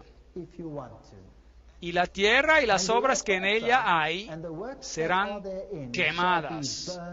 Esta tierra va a ser quemada con fuego. Segundo de Pedro 3:10. El Señor no retarda su promesa, según algunos la tienen por tardanza, sino que Él es paciente para con nosotros, no queriendo que ninguno perezca, sino que todos procedan al arrepentimiento. Segundo de Pedro 3:9. Hay solo una oportunidad y usted tiene esta vida para tomar una decisión. Y al terminar esta vida, o usted está en Cristo o no está en Cristo. Y si usted está en Cristo, si usted no está en Cristo, usted no tiene vida. Si usted está en Cristo, tiene vida. Y si no está en Cristo, no tiene vida. Y los que hicieron lo bueno saldrán a la resurrección de vida, pero los que hicieron lo malo a la resurrección de condenación. Juan 5:29. ¿Este es el lenguaje claro? Yo pienso que está muy claro. Porque se tocará la trompeta y los muertos serán resucitados incorruptibles y nosotros seremos transformados, pues es necesario que este corruptible se vista de incorrupción y esta mortal se vista de inmortalidad. Entonces se cumplirá la palabra que está escrita: sorbida es la muerte en victoria. 1 Corintios 15, 52 a 54. Y después de que el pecado se haya quitado y los pecadores se hayan quitado, los demonios se hayan quitado para siempre, Dios vuelve a crear al planeta. Entonces vi un nuevo cielo y una tierra nueva, porque el primer cielo y la primera tierra habían pasado. Apocalipsis 21:1. Enjugará Dios toda lágrima de los ojos de ellos, y ya no habrá más muerte, ni habrá más llanto, ni clamor, ni dolor, porque las primeras cosas ya pasaron. Apocalipsis 21:4. Así que en vez de estar en el cielo y observando cómo se queman los impíos con fuego, quemándose por toda la eternidad, para que usted pueda ser deleitado por el sufrimiento de ellos, no hay en la Biblia ninguna doctrina tan enfermiza. Esta es una doctrina del paganismo y proviene de Babilonia. Y es enseñada en el mundo y creída por el mundo por casi cada sistema religioso, incluyendo también a la corriente principal del cristianismo. Y la corriente principal del cristianismo ha llegado al punto de introducir incrustaciones paganas, así que en las catedrales del mundo usted ingresa en templos paganos de muerte. El culto a Anubis no es la adoración a Cristo. Los dos son mutuamente exclusivos. Y Cristo promete que aun cuando usted esté triste y habrá lágrimas hasta el momento cuando Cristo haga todo esto nuevo, Cristo enjugará las lágrimas de sus ojos. Y entonces habrá paz y felicidad y allá no habrá pecado en este planeta. Esta es la enseñanza bíblica sobre la muerte. Ahora, en la próxima conferencia trataremos sobre el movimiento de la nueva era. Y podremos analizar a estas manifestaciones fantásticas que tenemos hoy en día. Ahí les mostraré videos la próxima vez y les mostraré cosas que probablemente usted nunca haya escuchado anteriormente. Y les mostraré a quién realmente estas personas están adorando, porque ellos lo mencionan por nombre. Y no me estoy refiriendo a personas insignificantes. Yo estoy hablando de las personas prominentes de este mundo. No falten a la siguiente conferencia. Vengan y miren al engaño que Satanás ha preparado para los últimos días. Pero si usted ha creído en los textos que ha visto esta noche y lo que está en la Biblia, usted verá el engaño por lo que realmente es. Que el Señor lo bendiga mientras reflexiona sobre estos asuntos. Y aunque usted no haya percibido todo totalmente, venga de nuevo a la próxima conferencia y miremos juntos a los engaños. Ahora estamos hablando sobre los eventos de los últimos días. Estas van a ser conferencias impactantes. Gracias por haber venido. Dios lo bendiga.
Jehová Dios al hombre, diciendo, de todo árbol del huerto podrás comer, mas del árbol de la ciencia del bien y del mal no comerás, porque el día de que comieres, ciertamente morirás. Génesis 2, 16, 17. Ahora, ¿qué significa eso? Querrá decir el texto que en el día que comiera de la fruta, usted será separado de sí mismo e irá y vivirá eternamente en una nube en forma de su espíritu.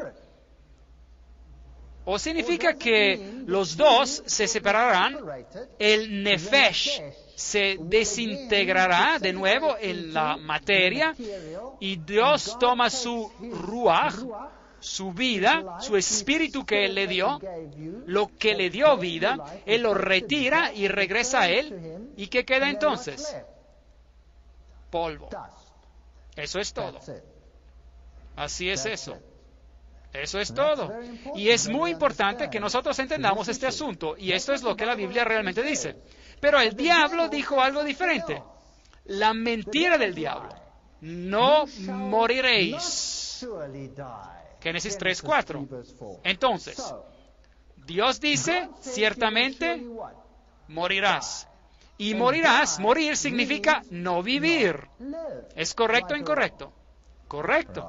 Pero el diablo dice, no, usted ciertamente no morirá. Lo que realmente quiere decir es que usted seguirá viviendo. Ahora, dígame, en el mundo hoy en día, ¿qué se cree? ¿Qué usted cree? ¿Se cree que usted morirá o que usted vivirá para siempre? Si usted ha sido malo, usted va a un lugar caliente, pero si usted ha sido bueno, usted va a un buen lugar. ¿No es acaso esto lo que el mundo cree? Así que, en otras palabras, el asunto no está tan mal, porque lo que ocurre es que uno se deshace de este cuerpo, pero yo continúo viviendo. ¿Cuál es la gran diferencia? ¿Cuál es la gran diferencia? De todos modos, yo viviré eternamente. Pero Dios dijo que morirás, y el diablo dijo, no moriréis. Así que uno de ellos está mintiendo y uno de ellos está diciendo la verdad. Romanos 6:23 dice, la paga del pecado es muerte. Muerte.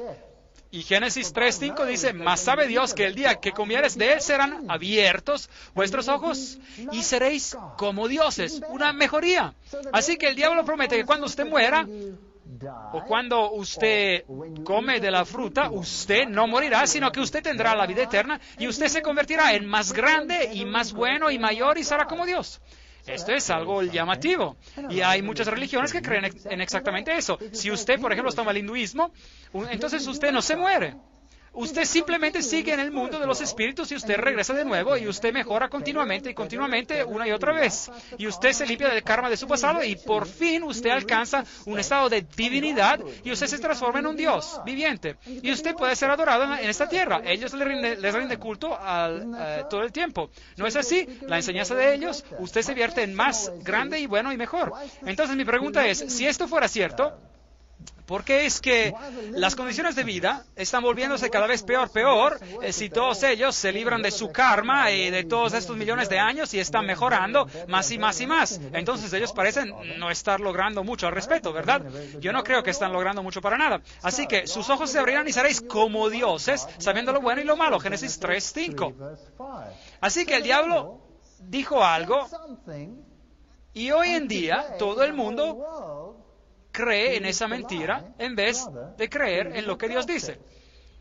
Vosotros sois de vuestro padre el diablo y los deseos de vuestro padre queréis hacer. Él ha sido homicida desde el principio y no ha permanecido en la verdad, porque no hay verdad en él. Cuando habla mentira, de suyo habla, pues es mentiroso y padre de mentira. Juan 8:44. Bien, la Biblia no escatima las palabras acerca de quién de los dos habló la verdad allí en el Edén. Dios dijo, morirás. Y lo que eso significa es que si la vida, la entidad viviente, consistía del polvo y de la tierra y el espíritu del ruaj, de la respiración, de la chispa de vida, del proceso metabólico, Dios lo retira, entonces usted deja de existir. Usted se muere, usted se vierte en solo polvo. Pero el diablo dice, no, usted continuará viviendo, usted nunca morirá. De hecho, usted será como Dios. Yo soy el Dios de Abraham, el Dios de Isaac, el Dios de Jacob. Dios no es un Dios de muertos, sino de vivos. Mateo 22:32. Leamos otro verso. Marcos 12:27. Él no es Dios de muertos, mas Dios de vivos. Así que vosotros mucho erráis. Porque Dios no es Dios de muertos, leemos en Lucas 20:38, sino de vivos, pues para Él todos viven. Ahora, eso es fascinante. Así que Dios dice que Él es el Dios de los vivientes. Ahora, Él incluso menciona algunos nombres: Abraham, Isaac y Jacob. ¿Están ellos ahora vivos o muertos? Ellos están muertos. Ellos han muerto. Pero Dios los considera como si estuvieran vivos. ¿Significa eso acaso que ellos ahora están en vida como entidades espirituales? ¿O significa que en Cristo ellos están vivos? En Cristo hay vida eterna para ellos. Pero la pregunta que surge es, ¿cuándo les será dada esa vida eterna? Y la respuesta que se nos da repetidamente en la Biblia es a la resurrección. La Biblia enseña la muerte, pero si usted está en Cristo, usted tiene la resurrección a la vida eterna. Los otros sistemas enseñan que cuando usted muere, usted recibe la vida instantáneamente y usted continúa como un espíritu. Y usted vive eternamente como un espíritu. Pero entonces algunos enseñan que cuando usted resucita, que el espíritu tiene que regresar al cuerpo, así que tiene que bajar y luego él tiene que levantarse otra vez como un cuerpo. Entonces, ¿cómo vivirán ellos en el futuro? ¿Como un cuerpo nuevamente? Y mientras tanto viven como un espíritu, pero ellos nunca mueren. Esto no es consistente con la enseñanza bíblica. Pero el punto importante es que Dios no considera a aquellos que han muerto en Cristo como si estuvieran muertos. Él los considera como si estuvieran vivos, porque en Él ellos tienen vida. Ahora, Osiris, el dios de los muertos. Osiris era adorado no como el dios de los vivos, sino como el dios de los muertos. De hecho, lo más grandioso que le podía ocurrir a alguien era morirse. Porque cuando uno estaba muerto, se reunía con Osiris. Y Osiris era el que le daba a uno bienaventuranza eterna. Así que Osiris era el dios de los muertos, y opuesto a Jesucristo, que es el dios de los vivos. A Tutmosis el III se le atribuye el libro La Guía al Mundo de las Tinieblas, el Amduat, y él fue que escribió el sistema sobre el cual está basada la fe gnóstica. Todo el culto a Osiris, del cual hablamos anoche, está basado en parte sobre el dios de los muertos. Así que usted tenía dos dioses en los tiempos antiguos: Jehová, el Dios de los vivos; Jesucristo, que significa Jehová el Salvador, y Él es el Dios de los vivos. Y usted solo puede tener vida en Cristo, porque solo en Cristo y en nadie más hay vida. Pero Osiris era el Dios de los muertos. Así que el Dios de los muertos realmente era un Dios que se concentraba en la muerte en lugar de la vida. Y la veneración de los muertos era un sistema atribuido a Osiris. Así que en este sistema religioso usted tenía varias deidades y Osiris era el que lo pesaba a uno en las balanzas para ver si una persona se hallaba falta. Y él también es el que es juez. Ahora, en el sistema bíblico, ¿quién es el que es el juez? Todo juicio fue dado ¿a quién? Se le dio a Jesús. Jesús es el juez. Él es el Dios de los vivos.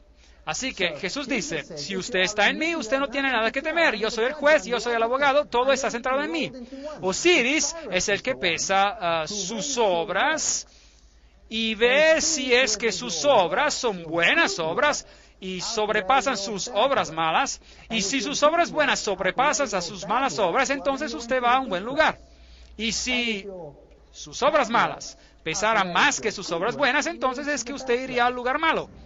Así que la enseñanza de un lugar malo en el más allá y de un lugar bueno en el más allá está basada en el culto de Osiris.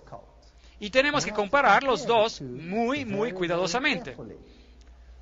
Así se enseñaba que Anubis, por ejemplo, este dios con cabeza parecida a la de un perro, es otra forma de Osiris, el dios de los muertos. Y cuando usted moría, él era quien lo tomaba y lo llevaba a través de los procesos que ocurrían al otro lado. Así que cuando el faraón moría, su clan entero era muerto, todo su personal tenía que morir con él, y ellos probablemente morían bastante alegres porque se irían al más allá y les servirían en un puesto mucho más exaltado que el que habían tenido anteriormente. Así que ellos no tenían miedo. Nosotros tenemos religiones hoy en día donde se preparan a las personas para hacer todo tipo de cosas para entrar en este estado de dicha eterna. Incluso dinamitarse a sí mismos para conseguir este estado sublime de dicha. Pero alentó en su nariz el soplo de vida. Él le dio vida. Él le dio aquello que hizo de lo que no era vivo, vivo. Y después se lo llama un alma viviente. En otras palabras, la combinación del polvo de la tierra más el soplo de vida es igual a un alma viviente. Esa es la fórmula para la vida. Ahora, ¿este soplo de vida representa acaso una entidad viviente por sí misma? ¿Es esto algo que existe en otro mundo, que flota vagando y es una entidad viviente que tiene inteligencia y capacidad de pensar? ¿O es meramente ese soplo, en hebreo ruaj, el fuego, el metabolismo, ese algo que lo hace a uno un ser viviente? Esta es una pregunta muy importante. Ahora, la Biblia dice que uno no recibe un alma viviente, sino que cuando esta combinación ocurre, usted se convierte en alma viviente. Así que aliento, neshama, en hebreo, es aliento, espíritu. La respiración del hombre, el espíritu del hombre. Así que la palabra respiración es a menudo usada intercambiablemente con la palabra espíritu, ruaj, en hebreo. Así que este aliento es algo que hace de un ser viviente. Ahora, si usted piensa sobre esto en términos científicos, el aliento es el intercambio de oxígeno. Y a este intercambio de oxígeno la ciencia le llama el metabolismo. Así que una célula viviente difiere de una que no está viva en que la viviente tiene metabolismo. Hay algo que ocurre en la célula a nivel químico y nadie puede reproducir ese proceso cuando la chispa del metabolismo se ha ido. Ningún científico puede crear la vida. Él puede reunir a todas las sustancias, toda la materia, pero él no puede producir a la vida. Así que ese aliento, esa chispa del metabolismo, es algo que viene de Dios. Cada ser que respira, eso es exactamente lo que significa el término espíritu. En la concordancia inglesa de Strong, la palabra hebrea 07307, ruaj, es una palabra que se traduce como espíritu, viento, respiración, mente, ímpetu, aire, enojo, fresco. Eso es que te hace ser vivo. Eso es metabolismo, este ruaj, este espíritu, esta respiración, este viento. Así que, ¿es este viento una entidad viviente? ¿O es más bien el individuo que se constituye como tal cuando él es combinado con el polvo y este ruaj, y así él se vuelve un ser viviente? Bien, la fórmula dice, él se vuelve en alma viviente, en un nefesh en hebreo, que significa alma, vida, persona, mente, criatura, cuerpo de sujeto, usted se vuelve en usted mismo.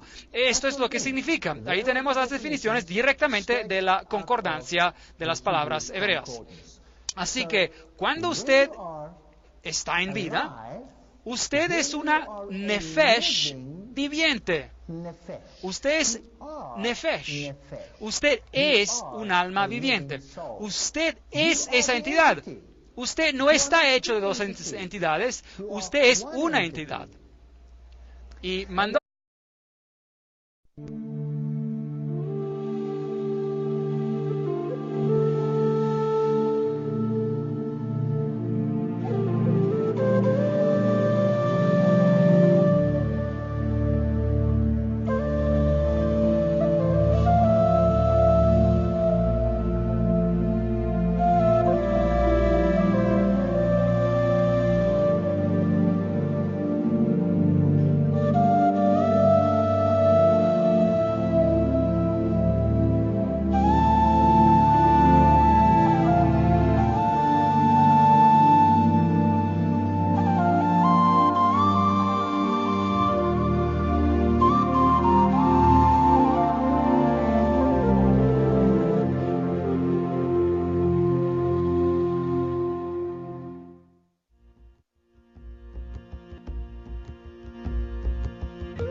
el reino místico de la muerte. Es un tema que es fascinante. Usted sabe que yo soy un científico y cuando se discute sobre este problema de la muerte, entonces uno se cuestiona sobre qué es la muerte. Y la única definición que usted puede encontrar para la muerte es una definición negativa. La muerte es lo opuesto de la vida. ¿Y qué es la vida? La vida es algo que no está muerto. Eso es todo. Usted realmente no puede explicar la diferencia. Si usted observa las células, y una que está viva y la otra célula que simplemente se acaba de morir, tienen exactamente la misma base química, tienen exactamente las mismas enzimas, tienen todo exactamente idéntico, salvo por una cosa pequeña, y eso es que una de ellas está muerta. Y lo que esa diferencia es algo que ningún científico ha podido alguna vez explicar. Ha sido posible congelar a la vida y reactivar a esa vida, pero nunca ha sido posible hacer que la muerte regrese a la vida. Porque cuando la vida se ha ido, todo se acabó. Leemos de la Reina Valera Antigua: y formó pues Jehová Dios al hombre del polvo de la tierra, y alentó en su nariz soplo de vida, y recibió el hombre una alma viviente. Génesis 2, 7. ¿Es esto lo que dice allí? No, no dice eso. Dice, y fue el hombre en alma viviente. Así que, en otras palabras, si miramos a este texto, vemos que tiene dos componentes. Había polvo de la tierra, esa es la materia, la sustancia material, la cual en sí misma no tiene vida. Y entonces Él respiró